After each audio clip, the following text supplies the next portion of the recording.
selon moi, ce que Staios montre à tout le monde, c'est les joueurs, ils veulent rester à Ottawa. Fait que ça a une autre signification que juste le contrat en tant que tel, selon moi. C'est OK, on a un jeune joueur qui fit bien dans notre organisation. Salut à tous, bienvenue dans la Brigade, bienvenue dans votre Brigade, le seul podcast en français dédié aux sénateurs d'Ottawa. Puis là, je mets l'emphase sur dédié parce que vous allez comprendre tantôt. Mon nom est Pascal Villeneuve. J'allais dire mon nom est Jean-Philippe Forgue, mais non. Aujourd'hui, c'est bel et bien syndrome de l'imposteur. Pascal Villeneuve. En l'absence de Jean-Philippe Forgue, j'ai avec moi JP Fortin, Stu Sabourin et notre invité cette semaine du 104.7, du FM 104.7, du local sportif, Simon Lavergne. Salut les boys. Considérez-vous bienvenue dans la Brigade. Bonsoir, bonsoir. Salut. Salut Pascal. Un peu de poutine interne avant de commencer. On veut vous rappeler que vous pouvez nous suivre sur X, Instagram, TikTok, Blue Sky. C'est fini, ce Blue Sky, hein? Ça a passé, puis c'est fini. C'est un trip à fond. La Brigade Pod. Et on vous invite à consulter labrigadepodcast.ca pour avoir accès à tous nos épisodes depuis le début. Et aussi... N'hésitez pas à nous écrire, labrigadepodcast@gmail.com. Vous avez des questions, des commentaires, des idées d'invités. Vous voulez chialer, vous voulez nous dire qu'on est bon, qu'on n'est pas bon. N'hésitez pas, on est capable d'en prendre. Tout à fait. On délite tous les messages qui disent qu'on n'est pas bon. Oui, ben on a un auto-forward, ça s'en va tout à la poche bleue automatique. Je ne serai jamais invité sur le podcast La Poche Bleue, mais c'est correct, gars. Faut accepter. C'est que non. Faut owner nos décisions puis nos running gags, qu'est-ce que tu veux. Simon Lavergne, bienvenue avec nous aujourd'hui. Situer un peu les gens, Simon travaille pour le... écoute, les deux, on travaille pour le gouvernement, mais on a un petit sideline avec le 104.7, puis on aime ça faire des podcasts. Puis donc, Simon Lavergne, qui est le producteur puis qui fait partie du local sportif où je vais avec Marc Legault puis Yannick Saint-Denis à tous les mardis, parler de sport, je vais faire mon petit segment sénateur, entre autres. C'est pour ça que je dis que le nôtre est dédié aux sénateurs, parce que oui, le local sportif parle des sénateurs aussi, mais on parle d'autres choses. Tout ce qui couvre là, les sports, c'est le local sportif, donc le sport local dans la région d'Ottawa-Gatineau. Là, il va falloir que je demande... Très bien ça. Bon. C'est ça, il va falloir que je demande une commandite officielle à Marc, parce que je trouve que je l'ai bien vendu. Ouais. Fait que Simon, toi, tu es arrivé avec nous autres au début de cette année, à la fin de l'année passée? Milieu de l'année passée, en fait. Milieu de l'année passée, OK. Oui, tout à fait. Puis à la base, moi, je suis humoriste. Fait que, en plus, amateur de sport, mais humoriste. J'ai eu aussi un podcast qui s'appelait En zone neutre, où est-ce que je faisais de l'entrevue, tout ça, né dans la pandémie, comme beaucoup de podcasts. OK. Et qui a survécu quand même à l'après-pandémie. Mais bon, la radio a fait que j'ai délaissé un petit peu le projet. Mais trippant. Comment c'est arrivé, la radio? Comment t'as bifurqué là-dedans? Écoute, la radio, c'était un rêve de TQ. J'ai toujours voulu faire ça, de la radio. Donc, quand j'ai fait mon podcast, le but, c'était soit de créer un podcast un peu de type radiophonique ou qu'il finisse à la radio ou sur une plateforme plutôt, d'une station de radio, tout ça. Puis c'est comme ça, tu sais. Moi, j'aime l'entrevue, j'aime m'intéresser au monde, j'aime parler au monde. On l'a vu hier, on était avec Denis Casavant dans le local sportif. Quel monsieur impressionnant. La grande classe. Moi, je suis devenu un enfant qui écoutait les expos. Là, ça a été très quick. Là. Donc, je m'intéresse aux gens. J'aime ça. J'aime faire de l'entrevue. Au-delà, quand on fait de la scène en humour, tout ça, on est un peu tout seul. La radio, l'entrevue, le podcast permet d'avoir un trip de gang un petit peu plus. Tout ça. Puis s'intéresser aux gens. Fait que c'est comme ça. J'ai fait mon podcast. Je me suis fait offrir de faire le show du matin à Unique FM, qui est diffuseur officiel présentement des sénateurs d'Ottawa. Oui. J'ai fait ça pendant une couple de semaines, puis me lever à 3 h du matin. C'était ça. T'as pas fait ça aussi longtemps que Gino Chouinard, toi? T'as pas... Non. 3800 matins. Là, c'est ça? Non. Wow. Je suis même pas sûr que j'ai vécu 3800 matins encore. Puis, c'est ça, j'ai fait un petit bout à Unique FM, puis je suis parti de là. Puis le lendemain matin, Bob Rioux du 104.7 m'appelait. Okay. Est-ce que ça te tenterait, toi, là, de faire de la production d'émissions, puis la co-animation, tout ça? J'ai dit, écoute, Bob, c'est sûr, un soir semaine, semaine, parler de sport avec des amis. Écoute, je fais ça chez nous, je fais ça dans la chambre de hockey, je fais ça tout le temps. Fait que, ils vont me payer pour faire ça. Hey, où est-ce que je signe? Let's go. Fait que c'est un petit peu comme ça que c'est arrivé, mais tu sais, l'intérêt vers la radio, puis l'entrevue, tout ça, le podcast, puis la discussion sportive, tout ça, je l'ai toujours eu, là, tu sais. Ouais. Puis, dans le fond, là, on va parler un peu plus des sénateurs. Si je me rappelle bien d'une certaine discussion qu'on a eue au 5e Baron, je crois pas que tu as toujours été un partisan des sénateurs. Puis je pense que personne a toujours été un partisan des sénateurs, de toute façon, sauf ceux qui sont nés en 96-17, qui étaient assez vieux pour que les sénateurs soient là quand ils ont commencé à écouter le hockey. Là. Écoute, fan des Nordiques, une famille où tout le monde prenait pour les Canadiens. Ah, ça, c'est le best. Moi, j'ai toujours été le petit mouton noir qui va à l'encontre un peu de ce qui est habituel, puis tout ça. Dans la famille, moi, j'ai un frère jumeau, pour ceux qui pour situer un petit peu, qui est coach de hockey aussi avec les Flames de Gatineau Junior 3. Et le but, nous autres, quand on choisit nos équipes, c'est d'avoir une compétition directe. Donc, au hockey, c'était Canadien nordique, maintenant sénateur canadien. Au football, c'est les Packers de Green Bay, les Bears de Chicago, moi étant un fan des Packers. Ensuite de ça, au baseball, quand les Expos ont quitté, on s'est choisi chacun une nouvelle équipe. C'était les Red Sox pour mon frère, les Yankees pour moi. Donc, il y a comme une rivalité. On l'a créée nous autres mêmes, en fait, là, puis on s'amuse avec ça. Mais bon, on se rejoint quand même. Au niveau du baseball, là, on aime les Blue Jays, tout ça. Là, on aime le baseball en général. Mais bref, les Nordiques avant les sénateurs, ouais. Puis là, je vais revenir sur une déclaration que tu as faite pendant cet enregistrement-là. Qui n'a pas passé au travers des autres gars dans très choquante. Très choquante. Stu, est-ce que tu t'en rappelles? Moi, j'ai eu des brides, là. Je m'en souviens, mais vas-y. Est-ce que tu t'en rappelles, Stu? Exactement ce qu'il a dit ou en gros ce qu'il a dit? Pas exactement, non? Rappelle-nous donc, rafraîchis-nous donc notre mémoire, s'il te plaît, Pascal. Je me rappelle pas à 100% non plus, mais ce que je me rappelle, c'est que tu disais que ça te dérangeait pas de voir les Canadiens avoir du succès, puis tu étais quand même content quand ils gagnaient, puis t'es pas un anti-Canadien, dans le fond. Tout à fait. Je ne suis pas un ancien Canadien parce que ça fait 26 ans que je suis avec la même femme qui prend pour les Canadiens. Ah non, OK. Fait que Pascal, tu vas comprendre qu'à un certain moment donné, on choisit nos batailles dans la vie. Okay. Et voilà. Non, mais sérieusement, j'ai pas d'aversion pour les autres équipes, à part les Maple Leafs de Toronto. Parce que en prenant cette équipe-là de mon côté, les Sénateurs d'Ottawa, en devenant fan, j'ai embarqué dans tout ça, la haine envers les Maple Leafs. C'est quelque chose qui se cultive. Hein? Puis, c'est ça, j'ai embarqué là-dedans. Mais au niveau des Canadiens, ça a été long avant qu'il y ait une rivalité de toute façon là, naturelle. Ça a vraiment pris... 2013. Ça a pris des mises en échec percutantes en série. Puis, on se rappelle l'harcelaire encore mal probablement, mais puis Richard Zednik aussi. Non, Richard Zednik, c'était avec les Bruins, c'était Boston, c'est vrai. Mais bref, c'est ça. Tu sais, ça prend... c'est ça. Je réitère ça, malgré le fait que je suis on va travailler là-dessus. D'après moi, c'est parce que ce qui est surprenant pour moi, c'est que il a grandi comme fan des Nordiques dans une famille qui prenait pour le Canadien de Montréal. Cette haine-là aurait dû te consommer. Là. Simon, oui, c'est ça, dans ma tête. Sinon, cette haine-là, ça devrait être comme tout le monde ici, ça fait partie de ta personnalité, là, tu sais. Là. Ouais, il faudrait que je consulte, peut-être.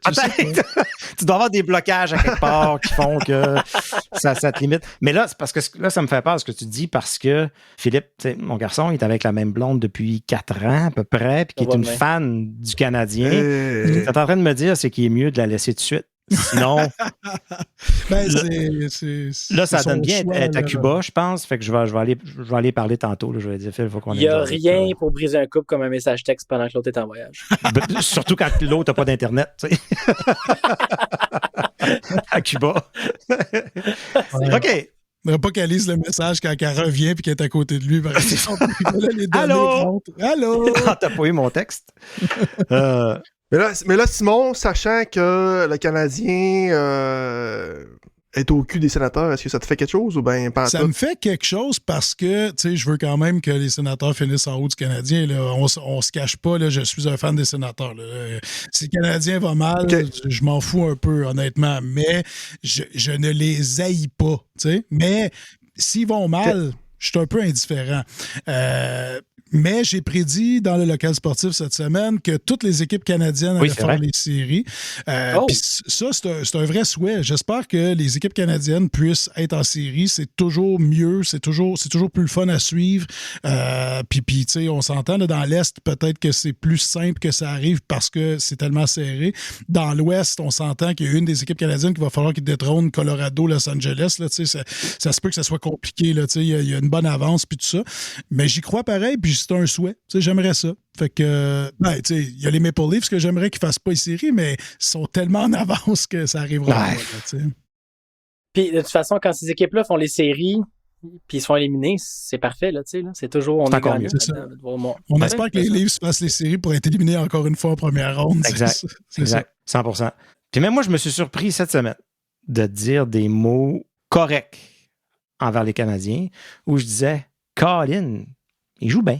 Il joue bien. Qu'est-ce que tu veux que je te dise? Il joue bien. Il y a plus grand gars que j'haïs. Tu sais, j'ai haï des gars, mais haï. Les Guy Carbonneau, je les ai détestés. Les Lyle O'Deline, je me levais la nuit pour les haïr. Vraiment, là, vraiment détesté. De la grosse haine. Patrick Roy, je l'ai détesté comme ça se peut pas.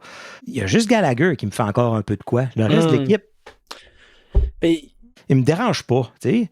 Je le souhaiterais parce que je continue de détester la plupart des fans, puis deux, les médias, puis même les réseaux sociaux, c'est encore pire. Je serais jamais capable d'être un fan, je serais jamais capable de parler de hockey sérieusement des Canadiens avec un fan, tu sais. Fait que non, je me suis surpris. Fait que faut que je travaille là-dessus. Là. Moi aussi, il va falloir que j'aille consulter parce que la haine est pas en moi. C'est un fait, Pascal. Au-delà de, par exemple, de la performance du Canadien, puis là, maintenant, on va arrêter de parler d'eux autres, là, mais au-delà de leur performance à eux, c'est ça, les matchs, il y a eu certains matchs qui ont été intéressants, puis des matchs du style de hockey que tu veux voir. Exact. J'ai écouté le match contre les Canucks. C'était un match, ça brassait. C'était un match pour hommes, ça patinait, ça brassait. Caden Goulet qui donnait des mises en échec comme je n'avais jamais vu faire. Au-delà de, c'est le Canadien, tout ça, les matchs sont beaucoup meilleurs à regarder. Puis comme fan de hockey, des fois, de temps en temps, sénateur joue pas, tu veux regarder un match, j'avais pas le réflexe d'aller écouter un match du Canadien. Puis là, un peu plus à cause de la possibilité d'un bon match et d'une bonne performance, les deux équipes. Parce que longtemps, ce que je leur reprochais, c'était que c'était de l'anti-hockey. Les Canadiens des fin 90, début 2000, c'était de l'anti-hockey, c'était de la trappe. C'était goaler, goal sa tête, puis on essaie le plus possible d'empêcher l'autre équipe de jouer au hockey. C'est les années Jacques Lemaire, les années... Fini! That's it! La période est terminée, on ne parle plus des Canadiens. Fait que Simon, tu vas rester avec nous le restant de l'épisode. On a une question intéressante cette semaine qu'on a posée sur les réseaux sociaux, entre autres, mais il y a un exercice qui est en train de se faire présentement. La Ligue nationale est en train de travailler avec les équipes pour que chaque équipe sorte ce qu'ils appellent leur équipe du quart de siècle. Donc, dans les 25 dernières années, quels seraient les 10 meilleurs joueurs? Donc, deux équipes toutes étoiles, mais une équipe de 5 joueurs, 3 attaquants, 2 défenseurs, 1 gardien de but. Donc, on s'est posé la question, est-ce que, quand cette liste-là va sortir, est-ce que vous pensez que Brady Tkachuk, Tim Stützle ou Jake Sanderson vont faire partie de cette liste-là? Donc, nous, par la suite, on va faire l'exercice de faire nos propres équipes. On va s'amuser à dire qui, nous, on pense sera l'équipe numéro 1, l'équipe numéro 2. On va probablement s'ostiner un peu, se poser des questions. On va établir les règlements un peu plus tantôt. Mais, je vous lance la question pour commencer. Qui dans ces trois-là, si un de ces trois-là, vous croyez va faire partie que ce soit de la ligne 1, de la ligne 2, de l'équipe d'étoiles des Sénateurs? Y en a-tu un que vous voyez là-dedans? Moi, je pense que Brady part avec une petite avance sur les autres. Même si Stützle reste un joueur élite qui peut faire accumuler les points, moi je pense que pour l'organisation et le statut que Brady Tkachuk apporte à l'organisation, c'est mon choix. Brady, c'est parce que c'est un joueur tellement différent. C'est un prototype de joueur de hockey unique, comme on parlait, il y a quelques épisodes. Malgré que c'est un joueur physique, c'est un joueur qui frappe, c'est un joueur qui peut se battre, c'est un joueur qui outwork des gars. Des fois, il pousse des gars à terre.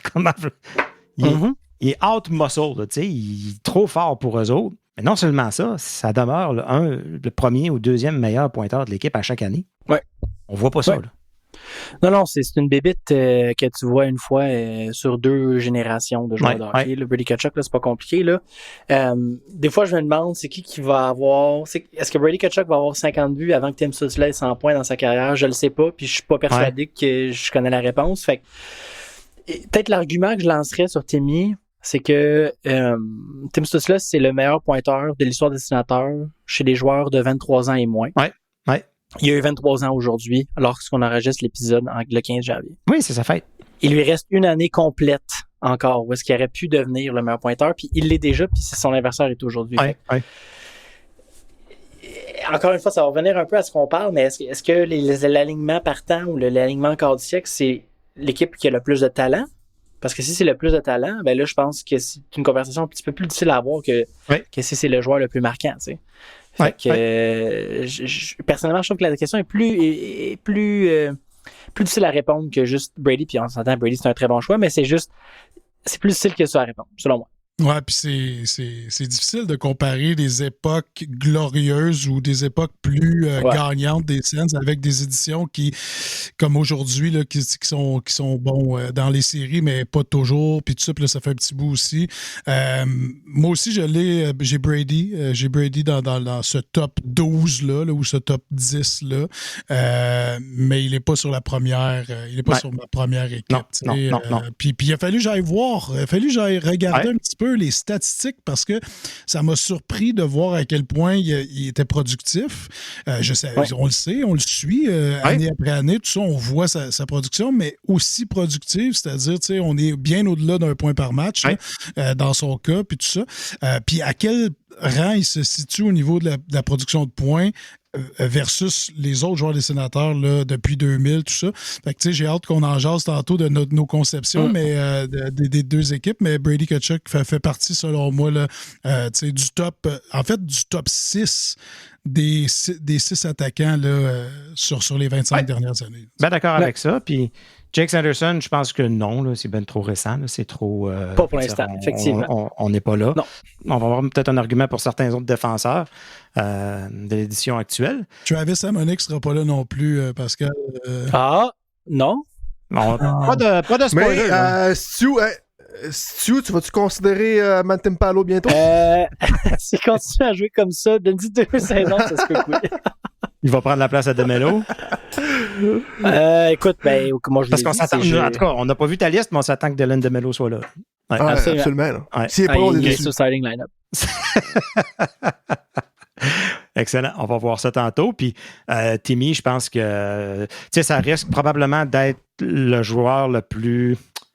C'est le joueur d'avant, peut-être le plus excitant qu'on va avoir eu.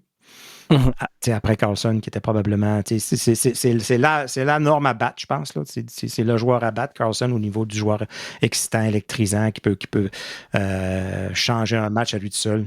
Mais en termes d'habileté, Stützle puis Spezza, y a-tu des comparatifs à faire? Parce que Spezza avait des mains... Pas de cœur. Il n'y avait pas de cœur qui allait avec, mais au niveau des aptitudes offensives... Spezza me fait penser peut-être plus à Patterson. Ouais, je pense que le joueur... Ouais, le joueur que je comparais le plus des Sénateurs d'Ottawa à Tim Stützle, c'est Martin Abland. Oui. Son dynamisme, comment il protège la rondelle, comment il est capable de virer sur un 10 50 fois dans la zone offensive avant de tomber. Martin, aussi. C'est celui que je trouve qui se ressemble le plus. OK. Intéressant. Stu, est-ce qu'on a eu des réponses sur nos médias sociaux? Absolument. Je suis curieux de voir si les gens pensent comme nous autres ou... Moi, j'ai été très surpris, messieurs, en fait, là, des réponses. Là. Sur X, on a plus de 50% des répondants qui ont dit qu'ils verraient Tim Stützle faire partie de l'équipe du quart des siècles avant même Brady Tkachuk. Ce qui est encore plus surprenant, c'est qu'il n'y a personne qui a voté pour Jake Sanderson, mais on a un 5% qui a voté pour aucun. OK. Ah, aucun. OK. Fait qu'il y a des gens qui ne verraient même pas aucun des trois, mais j'ai quand même trouvé ça surprenant que plus que la moitié vote pour Tim Stützle. Puis sur des bots russes sur X, ça. C'est de l'interférence ça de politique ça, de russes. Parce que sur Twitter, pas sur Twitter, pardon, sur Instagram, c'était même pas proche. C'était près de 60% des gens qui ont voté pour Brady Tkachuk. Okay. On avait 30% pour Timmy, mais encore une fois, aucun vote pour Jake Sanderson sur les deux plateformes. Très surprenant. Mais l'argument « aucun joueur de l'édition actuelle se défend quand même », puis on pourra en reparler quand on parlera de nos... Il y a eu des bons joueurs. Là. Il y a eu des bons joueurs, puis il y a eu des joueurs qui ont eu pas nécessairement une récolte de points incroyable, mais un impact incroyable sur l'équipe. T'sais. Fait que c'était à prendre un petit peu en considération aussi, étant donné qu'il n'y a pas de règles. Je veux dire, on fait l'équipe quart du siècle. C'est ça. OK, mais il n'y a pas de règles. Là, en tout cas, nous, on fait nos propres règles, là, comme tu l'as dit. Parlant de règles, on va en jaser un peu. Donc là, on n'a pas établi un nombre de matchs minimum, mais je pense qu'on peut s'entendre qu'il faut que le joueur ait eu un impact avec les Sénateurs dans son temps avec les Sénateurs. Puis le meilleur exemple qu'on peut donner, c'est la position de gardien de but. On s'entend tous que athlétiquement puis côté talent, le meilleur gardien que les Sénateurs ont eu, c'est Dominique Hachek. Ah, je pensais que tu allais dire Mike Brodeur, pardonne-moi. Oui, mais il aurait été sa deuxième équipe, lui. Oui, le Hamburglar, non? Aussi, mais tu vois, en tout cas, je pense que les équipes se sont beaucoup basées sur les statistiques à venir jusqu'à maintenant. Le côté... Ça, on ajoute-tu Morelainen aussi dans le sujet?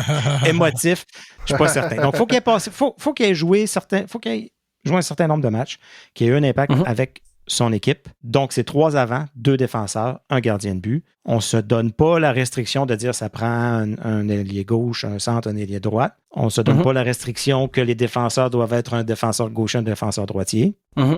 Donc, on se laisse ça assez libre. Je crois que la première équipe d'étoiles, on ne s'ostinera pas trop. Pour la deuxième, je pense que ça va être intéressant. Est-ce qu'il y a d'autres règlements qu'on devrait peut-être discuter? Mais là, on se fait chacun notre propre équipe ou bien on mixe ça ensemble puis on travaille sur quelque chose ensemble? Je pense qu'on peut, s'il y a quelqu'un qui est assez à l'aise pour discuter de son équipe, on peut commencer avec ça. On peut faire la première équipe puis ensuite... C'est ça. La deuxième, nous, après ça, on bagarre, tu vois, moi j'aurais mis lui à la place de lui, on ouvrira le débat. Écoute, je pense qu'on peut dire ensemble, à l'unisson, en chœur... C'est quoi? Comment on appelle ça quand il y en a un qui commence, puis après ça, une seconde après, l'autre commence, puis après ça, une seconde après... En canon. En canon. On pourrait le faire en canon. En canon. Ouais. Pour la première ligne. On en a parlé le mois passé. OK. Fait que moi, je commence. Ouais. Stu, tu y vas après. Fortin. Puis... on a Alfie, Spezza, Hitley. Je pense que ça, c'est facile. Là. Tout à fait. C'est la première ligne. Tout à fait. On n'a pas besoin d'en parler. Non. Dans les défenseurs. La pizza line. Ouais. Tout à fait. Les statistiques, ce qu'ils ont voulu dire dans l'équipe, ce qu'ils ont accompli ensemble.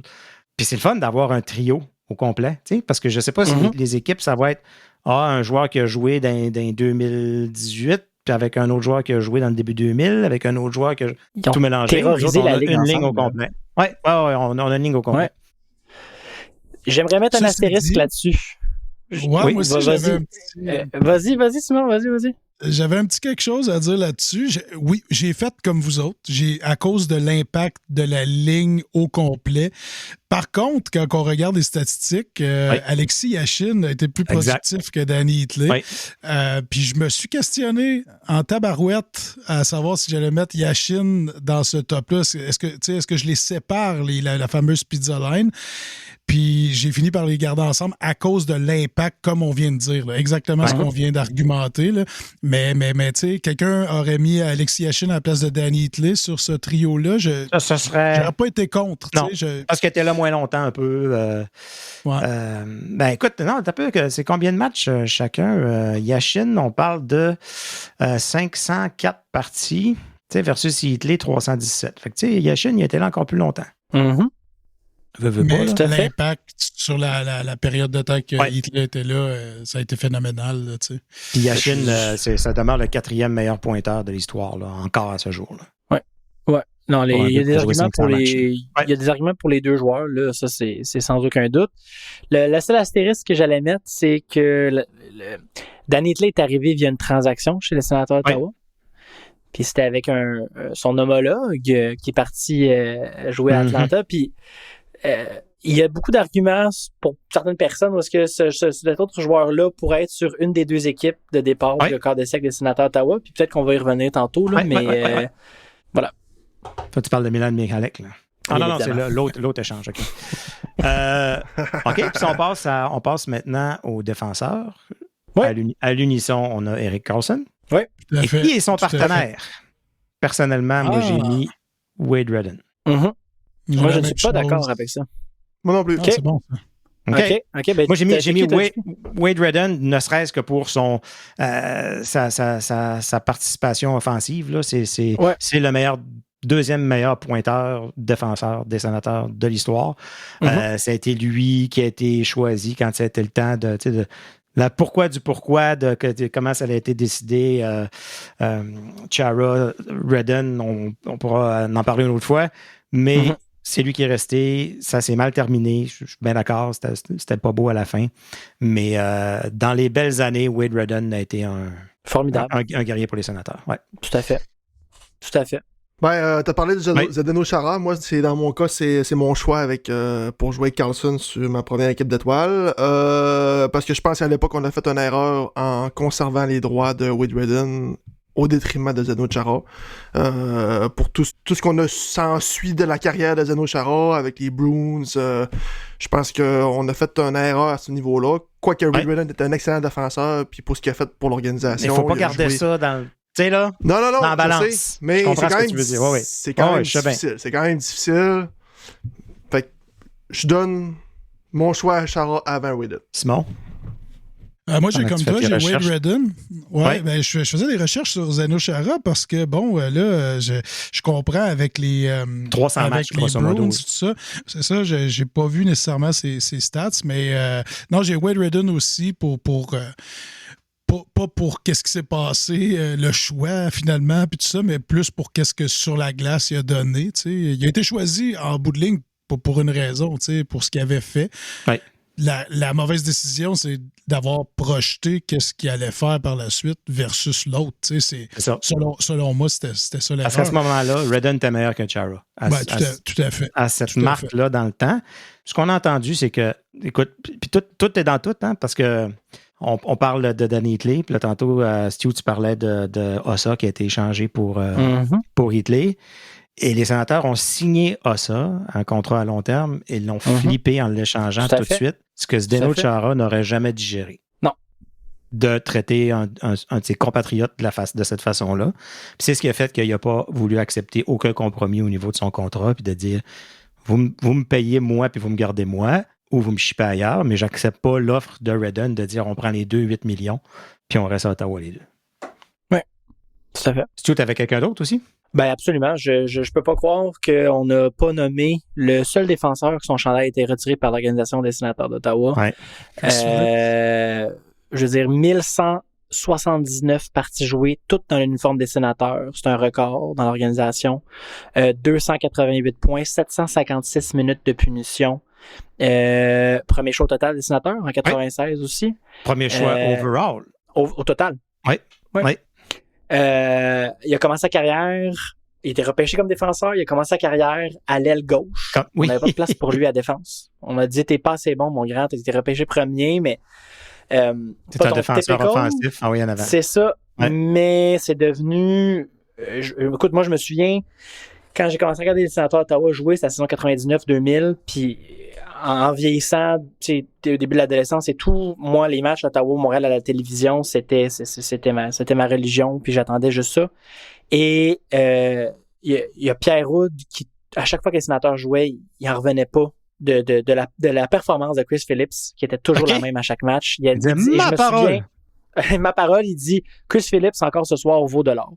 Et c'était ça à chaque match pour Chris Phillips. Puis Chris Phillips, plus le match était important, plus il se présentait. À son 1000e match, 2 buts contre les Prédateurs de Nashville. Oui, c'est vrai. C'était le joueur qui était. Fait que pour moi, non seulement qu'il viendrait complémenter le style de joueur qu'Erik Karlsson est, mais pour moi, Chris Phillips, c'est le défenseur qui a eu le... Karlsson, je sais pas.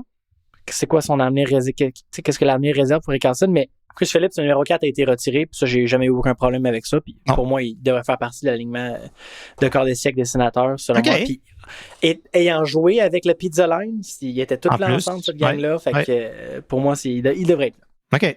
C'est bon, non, j'aime ça. J'aime le petit. Non, c'est un bon choix. Ça se défend, le petit débat. Ça se défend très bien. Ouais. T'as pas raison, mais ça se défend. C'est correct. Donc, on aurait notre première équipe. On a notre première ligne. Il y en a-tu un de vous autres? Oui, c'est vrai. Ouais, il y en a-tu un de vous autres quand il joue à NHL qui se fait une équipe de ce genre-là, qui sort les meilleurs joueurs de l'histoire des sénateurs? Oui, mais je me crée un joueur, puis je joue contre toute cette gang-là. T'es là aussi. Et le gardien de but, je pense qu'on ne s'ostinera pas là-dessus non plus. J'ai hâte de voir.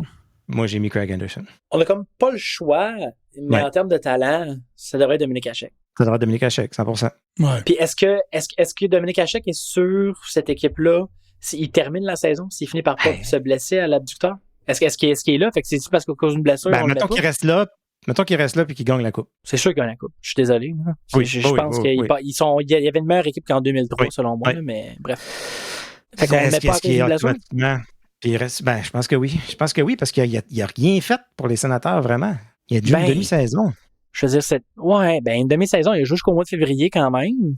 Ouais. Les sénateurs ont fini avec 113 points cette année-là. Ils ont gagné le trophée de président, si je ne m'abuse. Mais après, tu sais, moi, je retourne à l'argument des stats de Goaler. Après, il se blesse. On amène une recrue, Ray Emery. Qui a des stats de fou, les mêmes que Dominique Hachek à peu près, parce que l'équipe était tellement forte. Je me rappelle, il avait gagné recrue du mois, je pense, 3 mois de suite, puis c'était quelque chose. Là. Mais tu sais, on met les choses en perspective. Craig Anderson a passé combien de saisons à Ottawa? 10 ans. C'est 10 ans. Dominique Hachek, je suis d'accord avec toi. C'est même pas 3 quarts de saison, mais je vais juste dire, est-ce que nos critères, c'est les plus talentueux? Tu sais, tantôt, Chris Phillips, pas plus talentueux. Wade Redden n'est plus talentueux. Je dirais que Chris Phillips était le plus talentueux dans ce qu'il amenait, qui était le jeu défensif. Puis défendable. Parce que Dominique Hachek, ses statistiques, messieurs, pour les 43 matchs que j'ai vu avec les Sénateurs d'Ottawa, c'est 28 victoires, 10 défaites, 4 en prolongation. Une moyenne de buts alloués de 2. Pourcentage d'efficacité de 925. Ouais. Mais il sera pas là. Mais regarde les stats de Ray Emery le reste de la saison. Oui, ils sont à pourcentage d'efficacité de 900, puis but alloué de presque 3, avec la même équipe. Dominique Hachek, c'est le meilleur gardien de but de l'histoire de la Ligue nationale de hockey. On l'a eu sur les Sénateurs d'Ottawa, puis on va pas le mettre sur une équipe partante du quart du siècle. Non.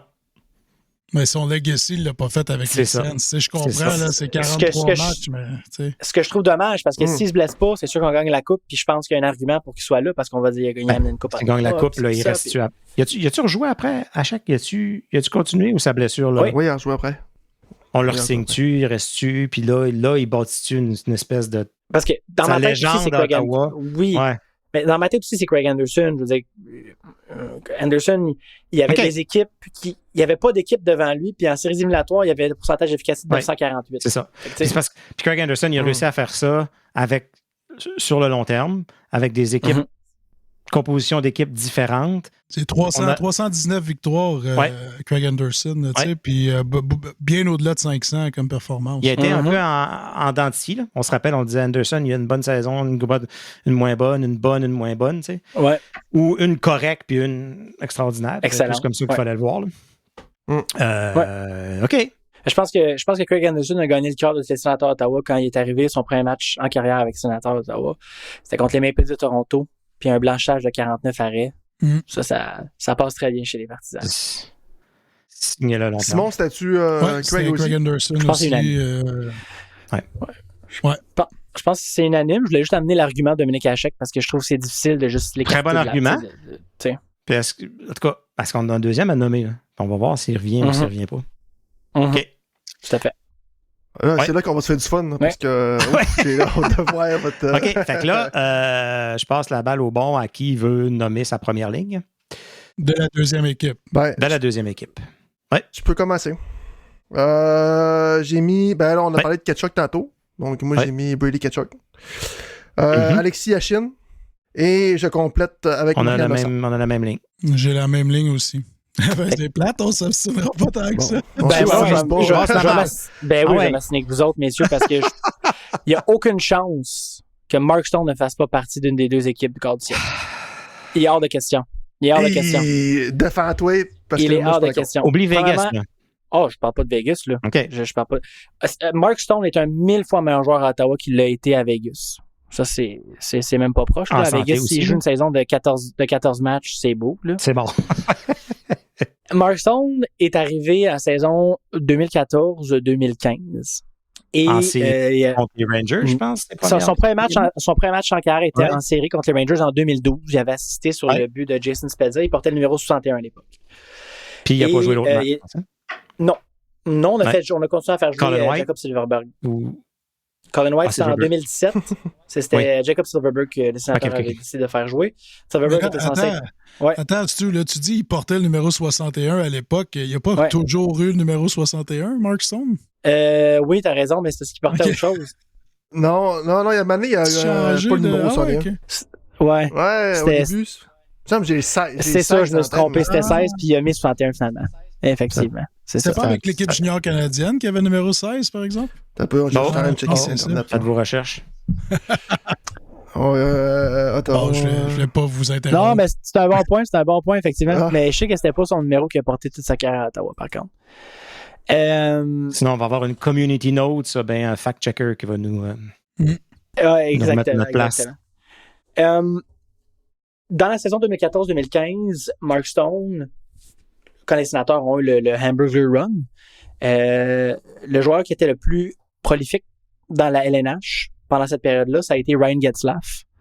Et le deuxième joueur le plus prolifique, ça a été Mark Stone. Et tout le monde se disait, c'est impossible, ils sont sur une run impossible, ça n'arrivera pas, ça recommencera pas.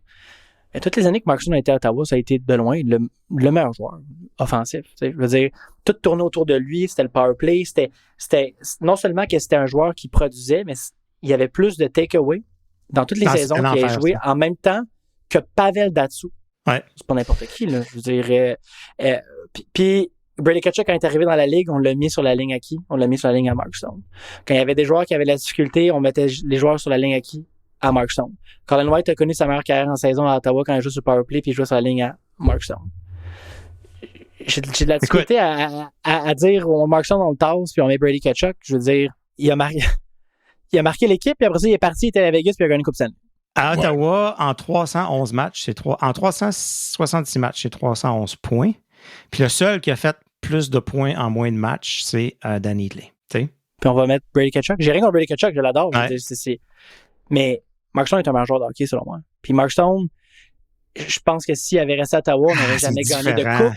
Mais il y a combien de fois qu'on s'est dit, imagine cette équipe-là, mais avec Mark Stone. Ouais. Bon, pour répondre au débat du numéro, Mark Stone, à sa rookie season, avait le numéro 60. Ah. C'est à Binghamton. C'est à Binghamton qu'il avait le numéro 16. 60, c'est le numéro le plus laid que j'ai vu dans ma vie pour un joueur de hockey, en passant. Ouais. Fait que j'ai la difficulté à... Non, c'est vrai.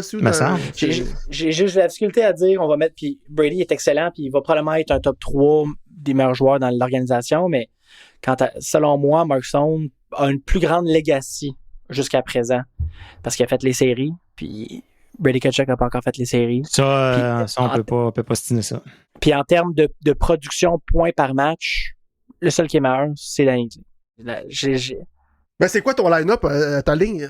D'abord, c'est Stone avec Yashin. J'ai hésité en maudit, parce qu'Alexei Yashin, je trouve que sa legacy, comment il est parti de l'organisation des sénateurs d'Ottawa, j'ai hésité. Et là, c'est sûr, moi, j'ai Marian Hossa, j'ai Mark Stone, puis là, je me demandais, c'est qui que je mets au centre? Puis là, je vais vous expliquer pourquoi je suis retourné, puis j'ai décidé de prendre Yashin. C'est que moi, je voulais mettre Mike Fisher au centre.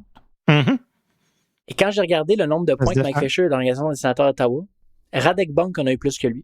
Et c'est là que j'ai décidé de mettre Alexei Yashin. Sixième all-time, Radek Bonk. Là. Ouais, mais il a joué 2 fois plus de matchs que les autres là, pour le même nombre de points. 400 matchs avec les sénateurs. Non, excuse-moi, 400 points. Il est loin d'un point par match. Il y a 689 matchs avec les sénateurs. C'est beaucoup. Là. C'était énorme, là. Ouais, tu sais, quand même. Fait que, puis il y en a plus que Mike Fisher. Fait que ça, je me suis dit, OK, on va aller avec Alexei Yashin. c'est mon save bet. Mais on peut dire merci à Radek Bunk d'avoir fait un enfant au Canada. oui. laissé dans l'équipe junior canadienne. Oliver Bunk. Tout à fait. Tout à fait. Carrie Underwood, te le pardonneras jamais.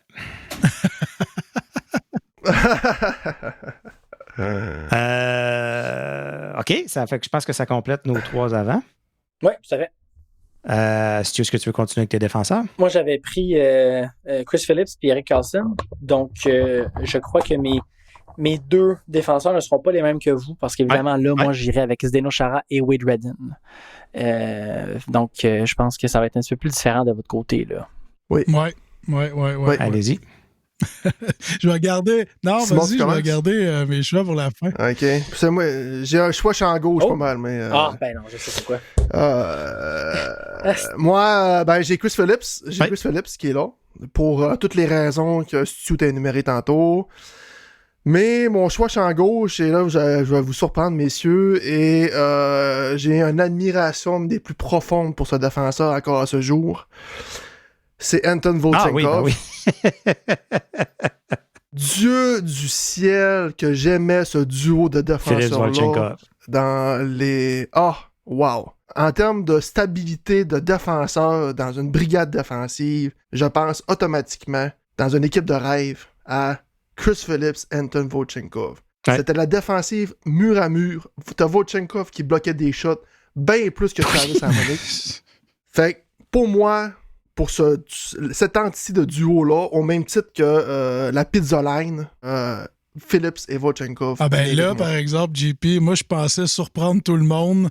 J'ai les mêmes choix que toi. OK. J'ai Chris Phillips et Anton Volchenkov. Je me suis dit, je vais les dire à la fin. Puis, mais oui, j'ai le même raisonnement que toi.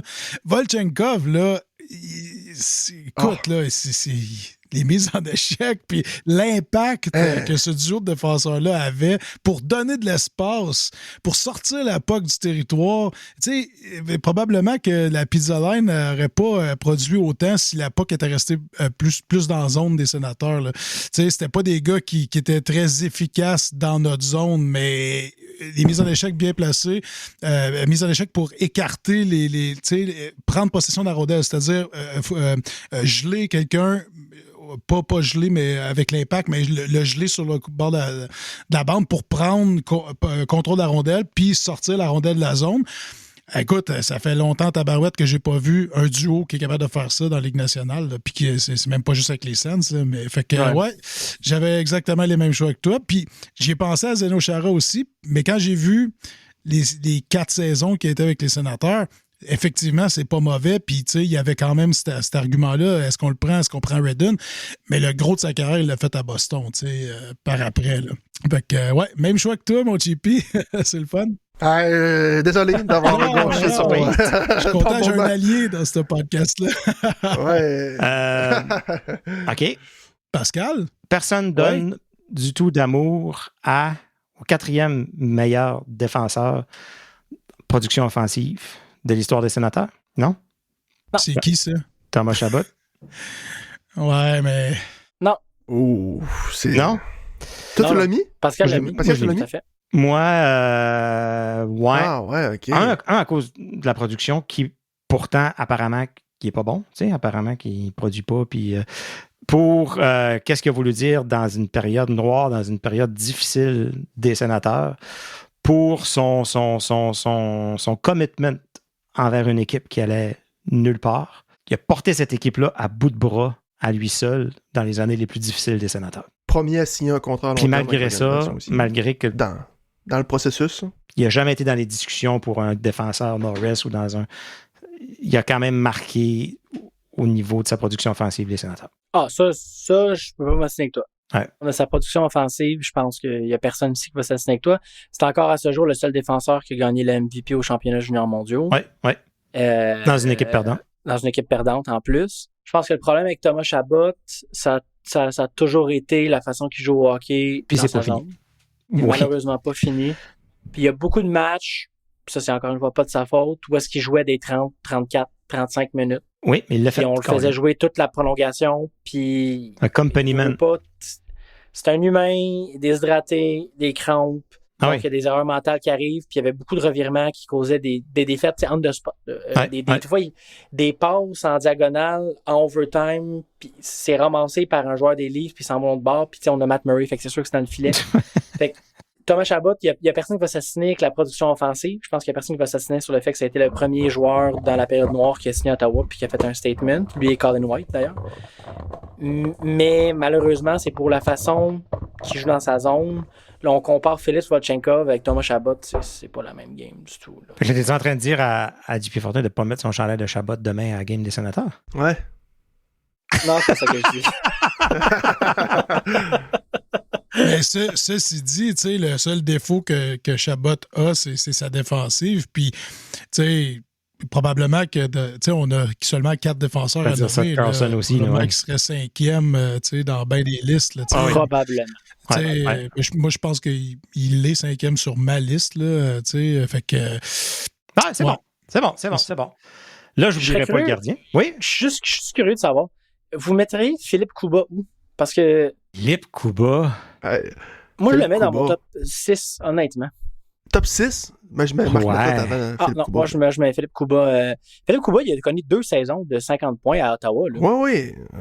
Oui, surprenant. Puis il était bon pour Carlson aussi. C'était excellent pour Erik Karlsson. Puis je pense que Philippe Kuba, souvent, on l'oublie parce qu'il est arrivé dans la saison recrue d'Erik Karlsson, puis il était dans une période un peu étrange, mais... Tant qu'à ça, le Russe, là, 55, qui arrivait de Pittsburgh. Là. Sergei Gonchar. Dion Phaneuf. Ouais. Andy Sutton, c'est un expert. Peut-être qu'on pourrait le mettre aussi là-dedans. Sorry, un expert. Mais c'est parce qu'il y a des joueurs. Là, on compare. Rendu là, on compare des joueurs qui ont comme une facette de leur jeu. Dion Phaneuf, on peut parler de lui. OK, c'est quoi qui a amené des mises en échec percutantes. Je veux dire, à un moment donné, il était plus producteur comme à Calgary. Ouais, là, c'est plus une facette qui nous rappelle ce joueur-là. Mais si on compare, par exemple, positif-négatif, puis on fait une liste, peut-être que Kuba est peut-être pas aussi haut. Là, en tout cas, puis là, on pourra en parler longtemps. Là.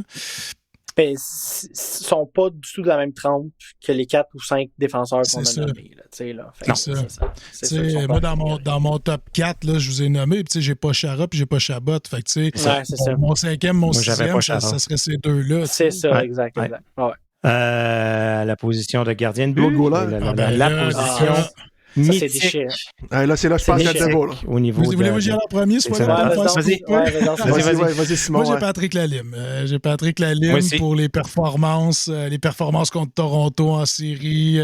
Les gardiens de but, on s'entend, statistiquement parlant, c'est plus difficile à évaluer parce que, l'impact dépend beaucoup de l'époque où ils ont joué puis avec quelle formation ils ont joué. Là, on s'entend. Là. Puis tu sais, j'ai pas mis Dominique Hachek à cause de justement le nombre de matchs, l'échantillon qui est trop petit. Mais je suis d'accord avec toi, Stuart, que c'est tout un gardien de but. C'est dans le top 3 des gardiens de but dans l'histoire de la Ligue nationale.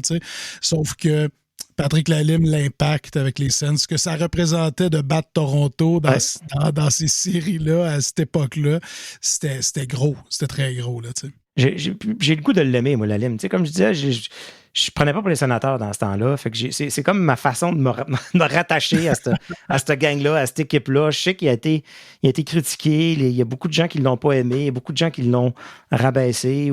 Ben moi, je le critique surtout parce qu'à TVA Sport, il dit les Canadiens. Les Canadiens. C'est là, vous allez écouter les games et vous allez être d'accord avec moi à partir de maintenant. C'est sûr. Je vais juste écouter ça. C'est bon. Fortin, t'avais-tu le même goaler? Non. Oh. Hamburger? Non. T'as peu. Mais je pense qu'on a le même de bord. Ouais. Moi, c'est Ray Emery. Feu Ray Emery. Tout simplement parce que c'est le dernier gardien de but de nous avoir amené si près du but. Puis c'est un gardien un peu... Il avait son style, Comment j'explique? Il avait son style, son personnalité aussi. Puis encore à ce jour, je comprends pas que les Sénateurs se sont rendus à la finale de la Coupe Stanley avec ce goaler-là. Mais je regarde ses statistiques en 2006-2007. Il y a eu 58 départs cette saison-là. 20 départs en série. En saison, c'est 2,47 et un pourcentage d'arrêt de 918. J'ai pas le choix de le mettre dans mon équipe d'étoiles. J'aime comment tu dis que tu choisis, mais tu dis, j'en reviens pas que les Suns se soient rendus si loin avec lui. Ouais, non, mais... non, mais parce qu'il y avait tellement un style peu orthodoxe.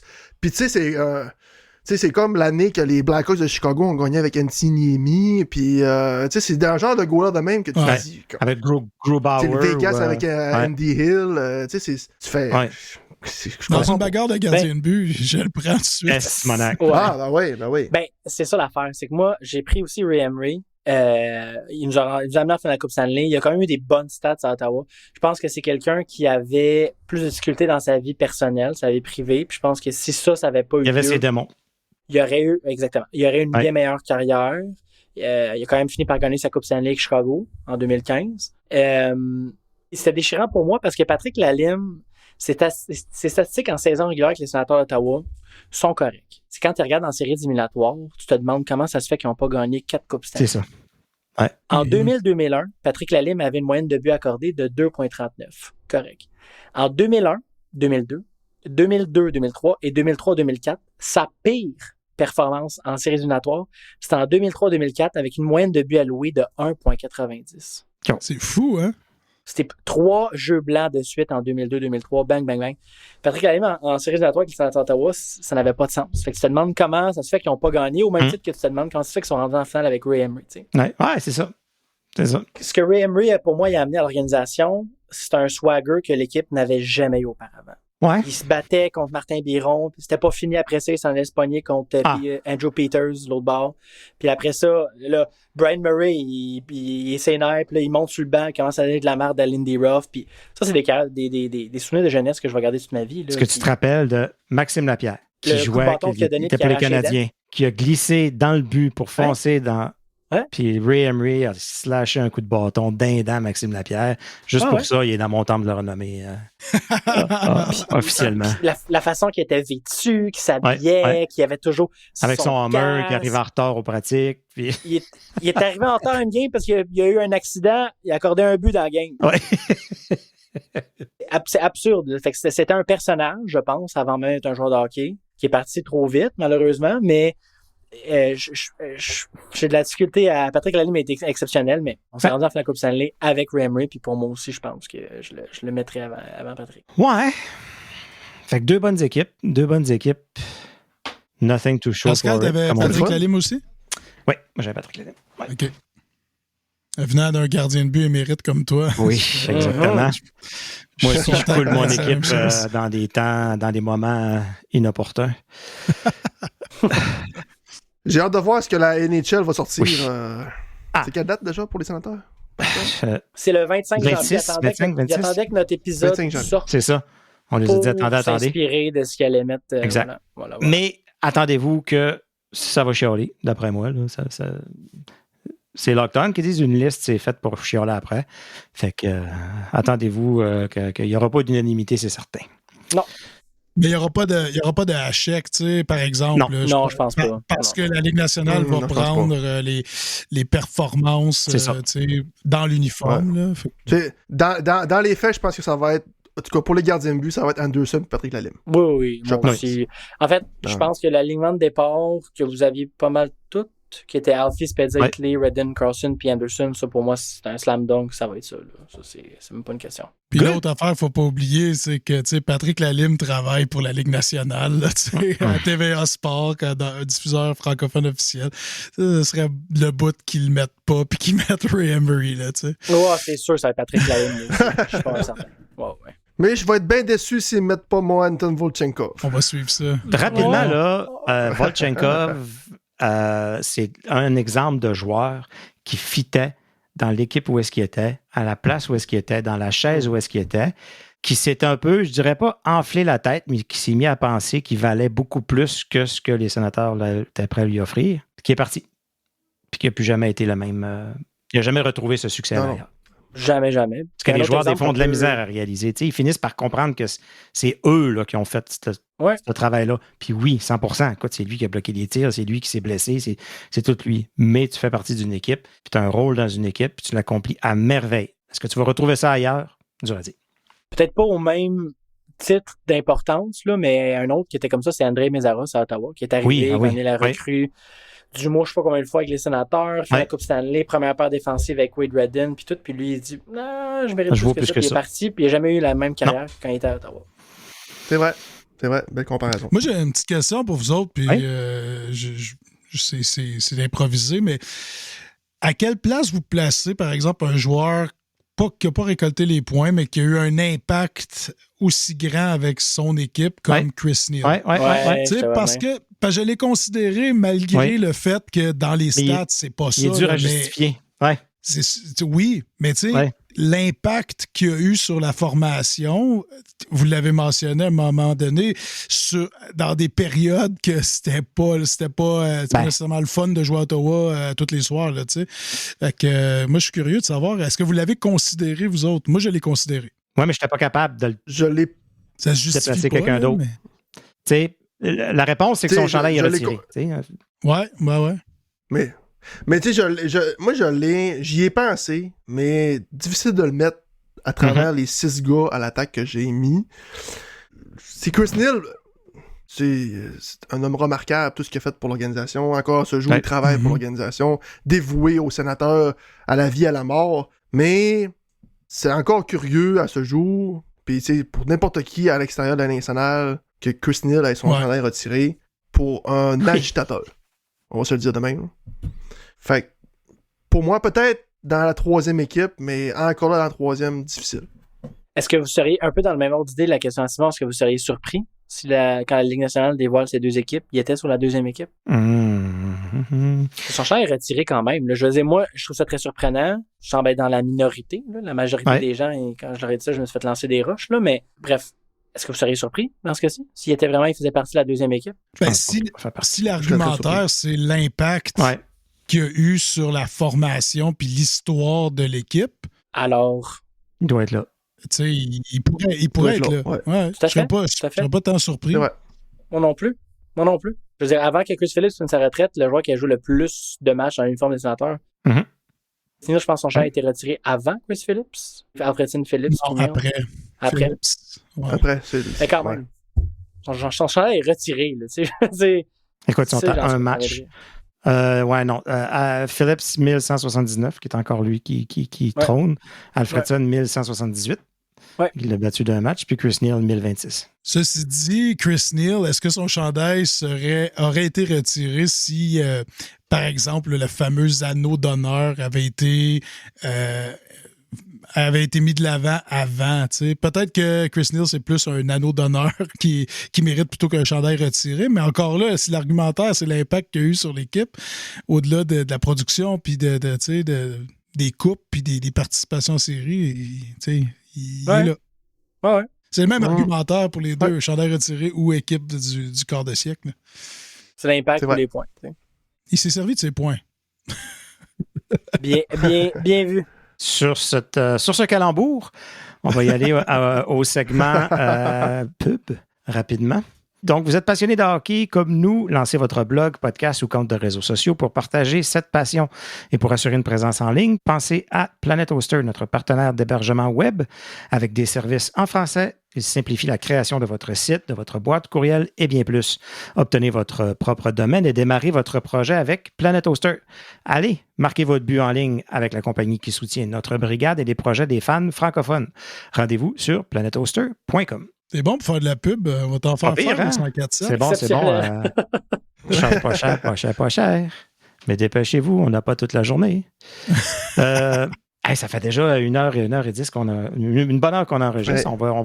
On va y aller pour les nouvelles. Ceux qui nous écoutent pour avoir les nouvelles, je pense que j'espère qu'on ne vous a pas endormi encore. Là, on n'a pas le choix de parler du sujet de l'heure, qui est Leevi Meriläinen avec ses 2 jeux blancs à ses 7 premiers matchs. Première fois depuis 2015 et qui était le gardien de but à accomplir cet exploit. Exactement. Oui. Non. Écoute. Là, tu parles du 3e lien. Hein? Oui, je parle du 3e lien. Ouais, c'était bon, Pascal. Il l'a aimé en esti, cette joke-là. Je me détestais moi-même en l'écrivant. Là. Il y a un humoriste ici qui n'est pas d'accord. Je t'allais taguer François Legault, mais... Je me demandais où ça allait aboutir, ça. Cette phrase-là. Je disais, ben non.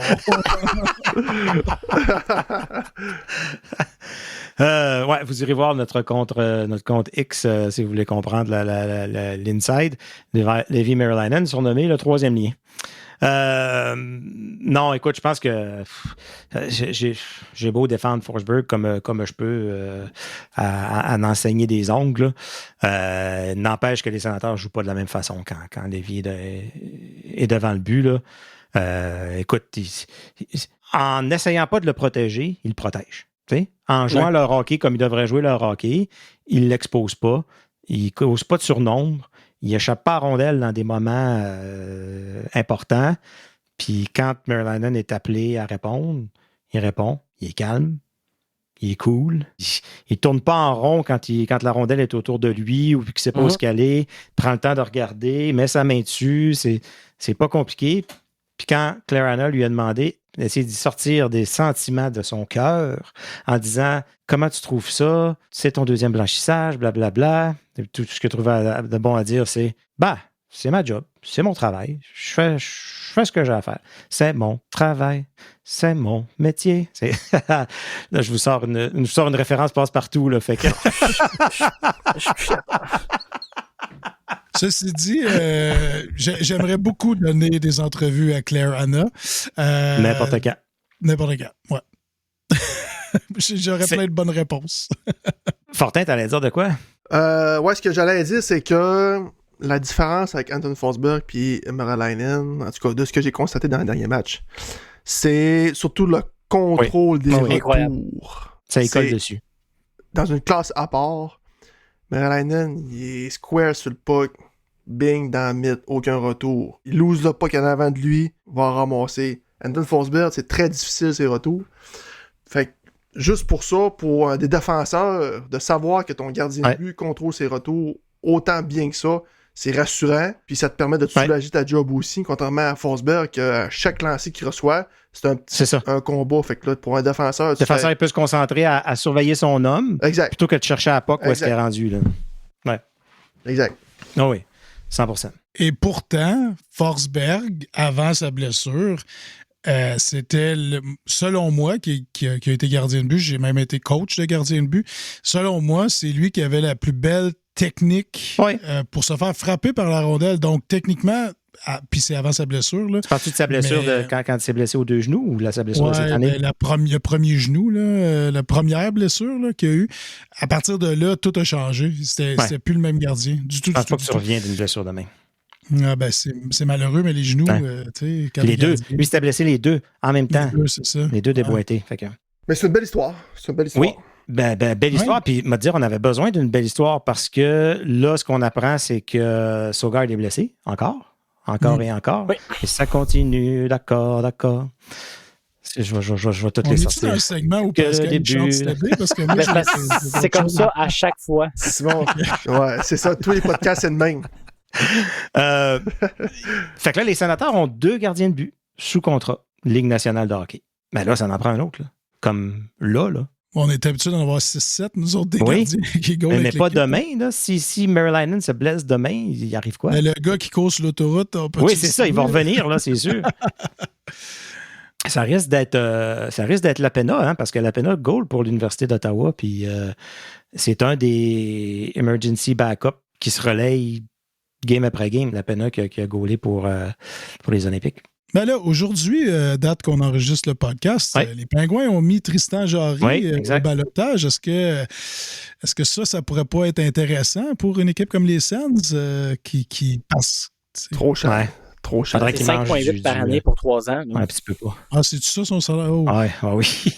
Oh. J'avais pas cette information. Ça te tente pas, hein? Mais au ballottage comme ça, est-ce qu'on sauve du salaire? Non. Tu le prends. Puis si tu le ramènes, tu peux pas l'envoyer d'un mineur. Ouais, c'est ça. Si tu le ramasses. Il va s'en aller à Wilkes-Barre. C'est à la limite, Simon, si tu tiens vraiment à avoir Tristan Jarry, ce que tu peux faire comme transaction, c'est envoyer Forsberg à Pittsburgh, puis que Pittsburgh conserve du salaire sur Tristan Jarry. Ouais. ce qu'ils feront pas, parce qu'ils vont leur... ils feront pas. À ce salaire-là, personne ne va le ramasser, de toute façon. C'est ça. Qui va aller jouer à un salaire de la Ligue américaine, puis... Ouais. Parlant de joueurs intéressants puis de transactions, le gros nom qui est sorti, qui a surpris tout le monde, c'est John Klingberg, qui a levé la main et qui a dit « Hey, je pense que je suis peut-être capable d'encore jouer au hockey. » Non, je pense qu'il l'a chanté. Ah oui?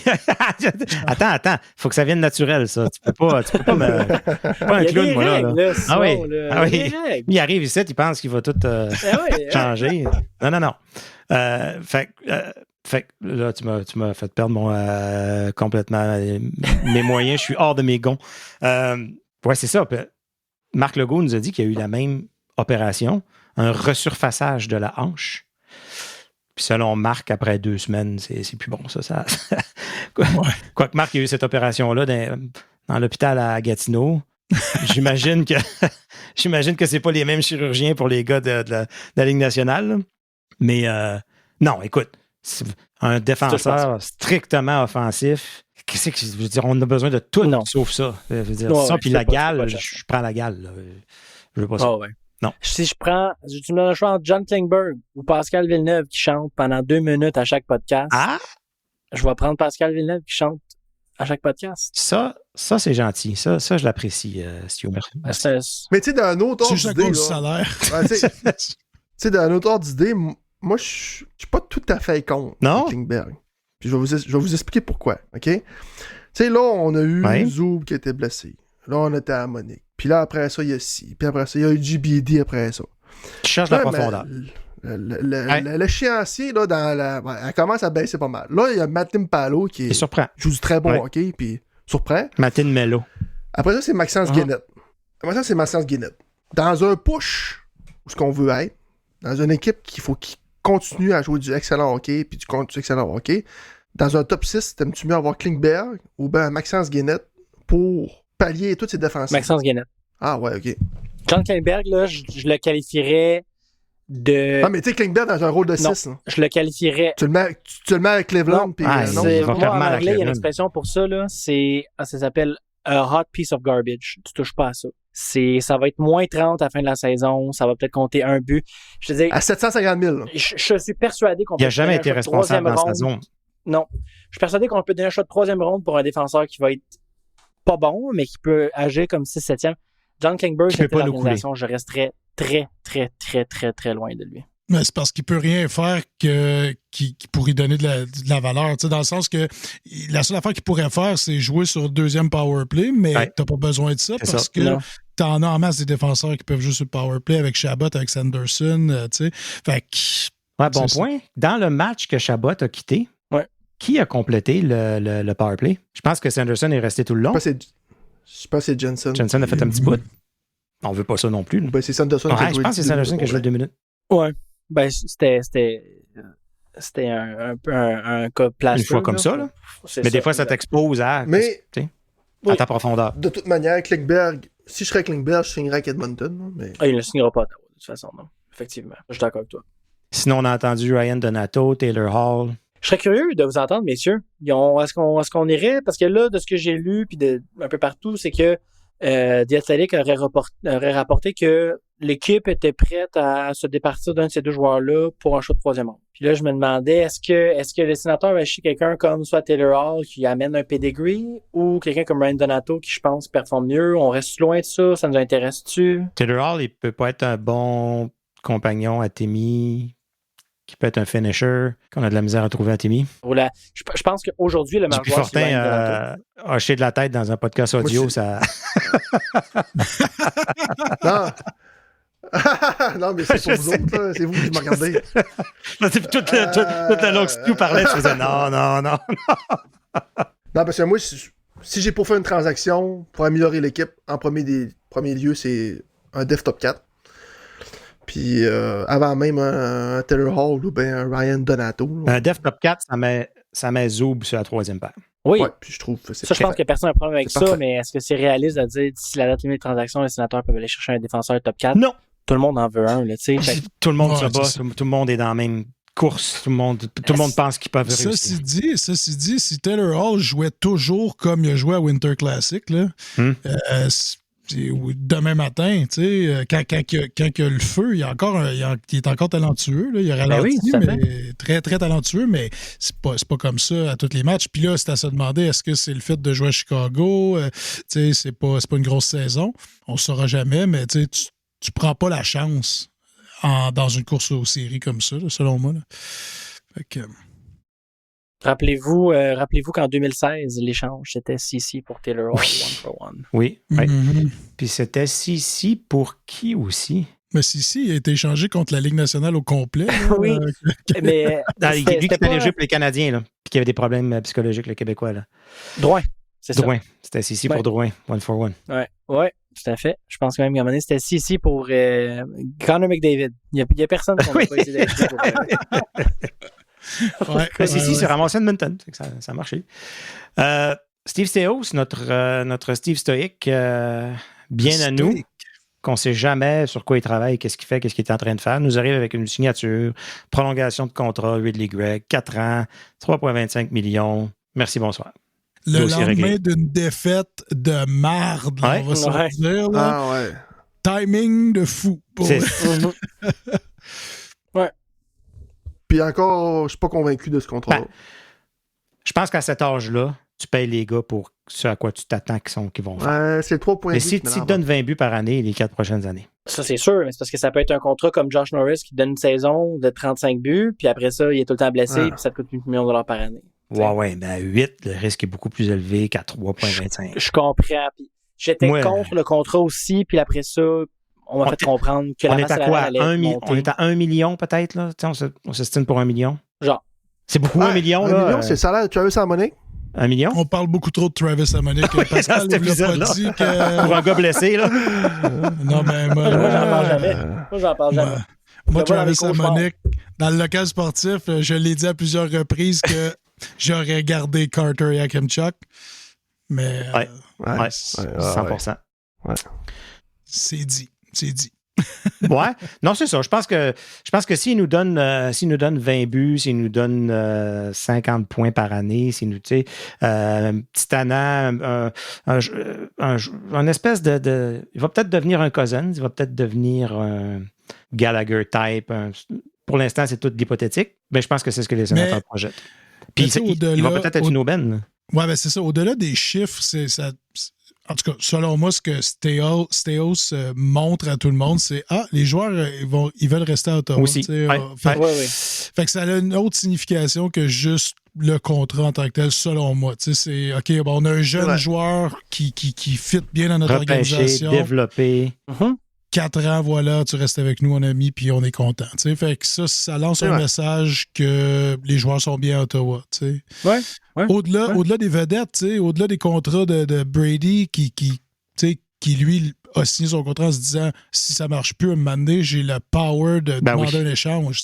Tandis que Ridley Gregg, lui, il se sent bien ici s'il a signé. Là, ça lance un bon message. Ça fait changement des années d'avant. Ouais. Puis je pense que c'est aussi une question de culture, parce que là, c'est le 3e choix de première ronde en 2020 des sénateurs qui sont capables de signer. Puis tu sais, là, on voit Timmy, on a Jake Sanderson, il y a Ridley Gregg qui reste à long terme. Là, on voit Levi Merelainen qui est là. Il y a Tyler Clevin qui est là. Fait que c'est tous des gens que tu repêches puis tu gardes dans ton organisation. Pour une équipe, ça vaut beaucoup. Puis après ça, tu as des joueurs. Puis là, si l'équipe commence à gagner, tu as des joueurs à l'extérieur qui regardent ça puis qui disent Chris, ça a l'air d'une game de fun, ça. Il est garde, il est traite bien, ça a l'air plaisant là-bas. Moi, je veux jouer là-bas. Tu sais, quand tu arrives à la fin du mois de février puis ton équipe à toi est pourrie puis tu vas te faire changer, c'est très attrayant. Parce que ces joueurs-là quittaient sous l'ère Melnick. Tout le temps. Oui, c'est vrai. Là, ils restent. Oui. Sinon, rapidement, charge d'Ottawa, méga transaction. C'est de valeur. JP Fortin est parti. Je voulais faire dire le nom des joueuses qui ont été échangées. Il est tellement bon. Colin. Ça me struck. J'ai manqué de 5 secondes. Donc, Savannah Harmon et Hayley Skamura qui prennent le chemin de Toronto. Et la charge reçoit la défenseur vedette Jocelyn Larocque et non Jocelyne Larocque et l'attaquante Victoria Back. Stu, es-tu capable de nous en parler un peu? As-tu une opinion là-dessus? Je pense que c'était un échange qui, pour les fans de la charge, au début, on était comme pas certains. Tu sais, Jocelyne Larocque, c'est une joueuse qui est en fin de carrière, puis on n'était pas certain. Puis la Charge est partie sur une lancée. Puis si je ne m'abuse, ils sont 3e dans la ligue derrière seulement Montréal et Minnesota. Fait que Échange qui est venu répondre à des besoins de la Charge. Puis je pense que ça a été un fit parfait. Très surprenant, je pense, d'un point de vue des partisans de Toronto de voir une défenseuse comme ça partir. Ouais. Mais je pense que la Charge a été très gagnante là-dedans. Puis c'est des joueurs qui viennent très bien compléter l'équipe. Puis on le voit dans le classement général. Là. Sinon, Chargé à bloc, on a le 2e épisode qui est maintenant disponible dans le même feed que La Brigade. Vous allez voir un épisode apparaître comme ça. JP Forg et Beata travaillent au prochain épisode qui devrait sortir sous peu. On travaille à avoir un invité spécial. Donc, restez à l'écoute, comme on dit à la radio. Ça, les gars, c'est sur votre site labrigade.ca, c'est ça? Labrigadepodcast.ca, exactement. Labrigadepodcast.ca, qui est hébergé par Planet Hoster. Par Planet Hoster. OK, ouais, exactement. C'est ça. Okay. Puis comme on dit à la radio, restez bien branchés pour ne rien manquer. Sinon, je pense que les boys, ça fait le tour. Gros épisode à soir. Non seulement les nouvelles, mais faire cette équipe-là, sérieux, ça a été le fun. Simon, merci beaucoup de t'être joint à nous ce soir. Vraiment le fun. Merci. N'importe quand, les boys. Moi, j'adore ça. C'est le fun. Good. On jase de hockey. Puis, autour d'une bonne broue de temps en temps, du 5e baron. Hein, les bonnes broues du 5e baron. Toujours au 5e baron, exactement. Ouais. Juste pas la Lucid Dream, qui est une stout pour moi. On les donne toutes à Stu. S'il vous plaît. C'est tout lui qui les boit. Je bois toutes les autres, mais celle-là, non. Juste avant, Simon, est-ce que les gens peuvent te suivre? As-tu quelque chose à plugger? As-tu une soirée d'humour à plugger? Quelque chose où tu invites si les gens vont te voir dans la foule avec un chandail des sénateurs, tu vas-tu faire du crowd work avec eux autres ou ils vont-tu gagner quelque chose? Tu le signes, OK? je le signe. Puis après ça, tu te demandes, c'est qui a signé le chandail? C'est ça! C'est Simon Laverne. Mais oui, 2025, pour moi, c'est un retour sur scène. J'ai consacré 2024 à la radio beaucoup. Et en 2025, je suis en train d'écrire plusieurs numéros. Donc, je vais être en rodage un petit peu partout.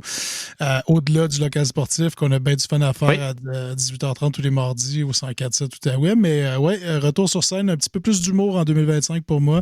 Ça m'a manqué la scène, le contact direct avec le public. J'étais en show dimanche dernier à Gatineau, puis j'ai repris cette piqûre-là de la scène. J'ai improvisé un numéro, puis je me suis dit, wow, c'est ça qui est... C'est ça un feeling que tu peux pas recréer d'aucune autre façon, hein? Tout à fait. Fait que, des belles choses, des propositions qu'on a faites aussi dans les festivals d'humour un petit peu partout au Québec, à ZooFest, qui est maintenant propriété de Comédia, puis tout ça. Ouais. Donc, on travaille sur des shows concept un peu. Fait que ça va être bien le fun. Vous pouvez me suivre sur ma page Facebook, Simon Lavergne, sinon Instagram. Moi, page Facebook que j'ai retrouvée après 3 mois à me battre avec Facebook. Ouais. Et c'est ça. Sur Facebook, Simon Lavergne, sinon Instagram, Simon8244, puis Twitter, Simon8244 aussi. Puis regardez, si vous voulez savoir de quoi il y a de l'air, puis c'est quoi son humour, puis tout ça, cherchez Simon Lavergne Gong Show dans YouTube. Il a fait le Gong Show. T'en as fait quoi? Au moins deux fois, je pense? Non, je l'ai fait une seule fois. Une seule fois, OK. Contre mes principes d'aller faire le Gong Show. OK. Pas tout à fait contre mes principes, mais j'aime le concept. J'aime ça que les gens puissent aller s'essayer pour des numéros. Mais tu sais, à un moment donné, on revoit beaucoup les mêmes qui s'essayent. Puis que, tandis que moi, comment est-ce qu'il s'appelle? Steve...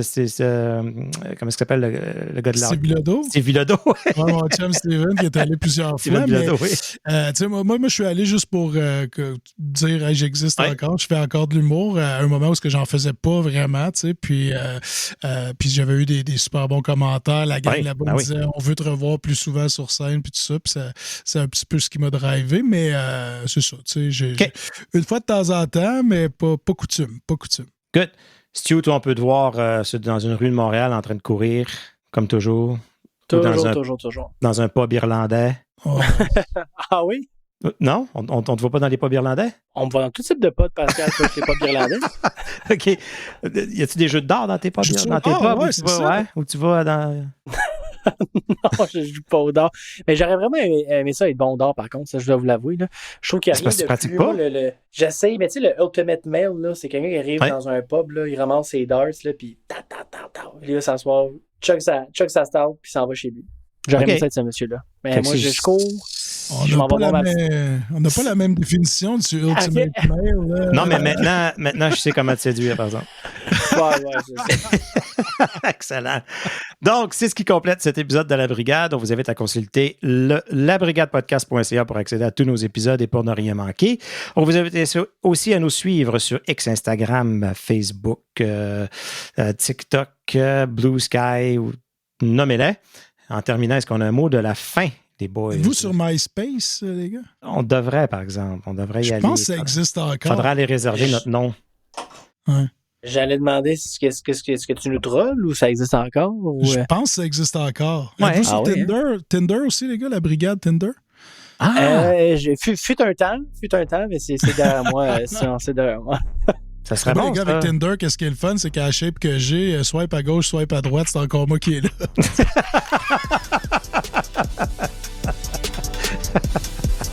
Bon, ben, le mot de la fin, c'est Tinder.